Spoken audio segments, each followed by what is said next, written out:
السلام علیکم دوستو، کیسے ہیں آپ لوگ؟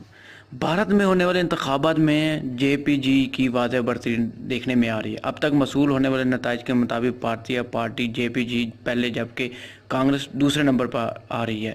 انتخابات کے غیر سرکاری غیر حتمی نتائج میں اپنی بڑھوتری دیکھتے ہوئے نریندر مودی نے اپنی ایک website Twitter website پر اپنے پیغام میں کہا کہ ہم سب مل کر ایک مضبوط بھارت بنائیں گے، ہم سب مل کر ترقی کے۔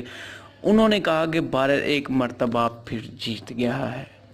خیال رہے کہ بھارتی انتخابات کچھ نتائج آنا شروع ہو گئے ہیں۔ بھارتی الیکشن کمیشن کی جانب سے جاری کیے گئے اب تک غیر سرکاری نتائج کے مطابق بھارتیہ جنتا پارٹی کو 294 نشستوں کے ساتھ برتری حاصل ہے، جبکہ اپوزیشن جماعت کانگریس میں 50 نشستوں کے ساتھ دوسرے نمبر پر۔ بھارتی میڈیا رپورٹ کے مطابق 542 نشستوں پر ہونے والے انتخابات غیر سرکاری نتائج کے مطابق پارٹی جے پی جی کی عادت میں کامیابی حاصل کر رہی ہے۔ اب تک موصول ہونے والے نتائج کے مطابق جے پی جی نے چھتیس گڑھ میں لوکر میں 9 نشستوں پر کامیابی حاصل کر، جبکہ کانگریس میں صرف 2 نشستیں حاصل کی۔ یاد رکھیں 11 اپریل سے ہونے والے 60 مرحلوں پر مسلم بھارتی انتخابات میں 90 کروڑ میں سے 54 کروڑ 20 لاکھ ووٹر نے حق رائے میں استعمال کیے ہیں، اپنے پسندیدہ امیدوار کو ووٹ دیا ہے۔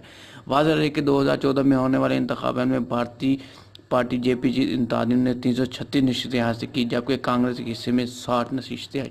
دوستوں، میری ویڈیو پسند آئے لائک کریں اور شیئر کریں اور مجھے